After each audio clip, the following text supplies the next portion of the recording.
Good morning, everybody. Welcome to the second edition of the International Alpha Beta T Cell Depleted Haploidentical Stem Cell Transplantation. It is really with great pleasure to be here today and welcome you all to this symposium, which is the second time we are doing after a first gathering that we did only virtually due to the COVID pandemic in October of 2021. That first edition was really born from my dream of having our community coming together to share our latest news in terms of alpha-beta T-cell depletion, which really became a platform for immunotherapy for both cancer and non-malignant disorders. And it was humbling to have last time over 500 attendees virtually. And it was really enriching to hear and learn from all the speakers. So this year we are lucky enough to have this edition in the hybrid format, and I am extremely grateful to all of you who came here in person as the speakers, moderators, and in the audience. In the next 2 days, we are going to listen to 23 different speakers coming from US and Europe, and we will really hear the most new news in terms of evolution of this graft manipulation strategy, how this is impacting clinical outcome. And I'm excited to hear from each of you.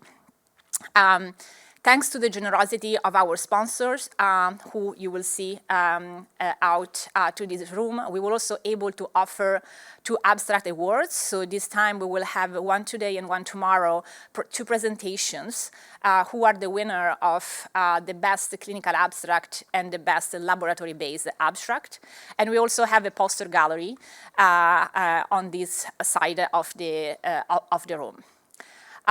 Just some housekeeping, because we are in a hybrid format, the moderators will monitor the questions coming from Zoom. Please, both who is in the room and who is virtually, before your question, state your name and the institution you are coming from. And then the moderators will read the questions that are coming from the virtual platform. For the people who are here in person, we have 2 microphones in the room, so please go to the microphone and speak there your question. And now, without any further ado, I am going to pass the microphone, the virtual microphone, to Lloyd Minor, Dean of the School of Medicine, for his welcome to you all. Thank you. Good morning. I'm Lloyd Minor, Dean of the Stanford School of Medicine and Vice President for Medical Affairs at Stanford University. I'm delighted to welcome you to this second annual International Stem Cell Transplantation Symposium, which brings together, in person and virtually, the world's foremost researchers on the leading edge of transplantation medicine.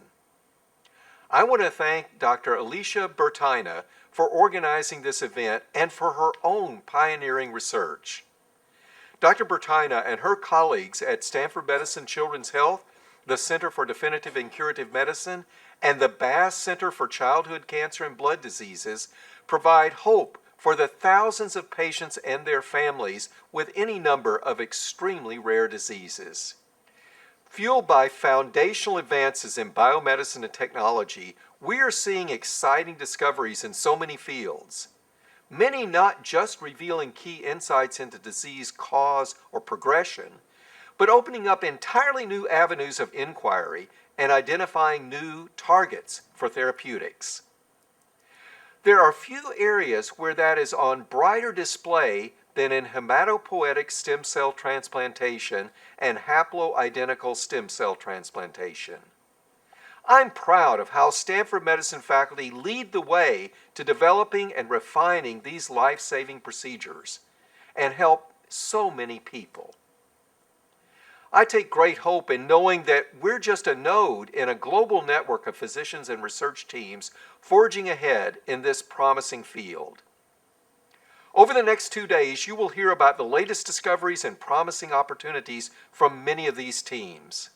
We hope that by bringing together the best and the brightest and providing a platform to exchange ideas, that we can truly accelerate progress. I'm inspired by the dedication and ingenuity of this community, and I applaud all of you for making the time to share your expertise, your ideas, and possibly most importantly, your passion. Thank you and welcome. Thank you, Dean Minor, for your welcome. And now it's going to be time of our CEO and president of the hospital, Dr. Paul King, who will also give his remarks on a video recorded.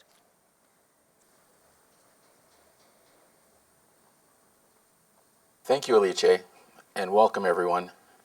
I'm Paul King, President and CEO for Stanford Medicine Children's Health and the Lucille Packard Children's Hospital. I'm sorry that Dean Minor and I couldn't be with you today.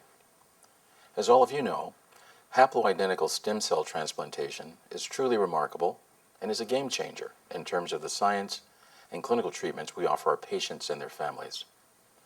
The development of haploidentical stem cell transplantation means that now virtually all patients have a donor. This innovative treatment has been increasingly used to treat children with both malignant and non-malignant conditions. We're honored to have a project funded by the California Institute for Regenerative Medicine that supports sequential haploidentical stem cell and kidney transplantation to avoid the need for lifelong immunosuppression, the risk of rejection, and the need for repeated transplantation. We're able to offer these treatments through the teamwork and partnership of our hospital, the Laboratory for Cell and Gene Medicine, and our cellular therapy facility. We're so committed to this program that we've set aside dedicated beds within our hospital for cell and gene therapy clinical trials. We're proud of the expertise of our team, led by Elite Bertaina, as well as the collaboration they have with our Center for Definitive and Curative Medicine that transforms innovative research into clinical trial protocols and investigational new drugs. This symposium is an example of the integration of research and clinical care that leads to improved outcomes and the availability of stem cell transplantation for both pediatric and adult populations. It's now my pleasure to ask Dr. Matthew Porteous to introduce our opening keynote speaker. Have a great day.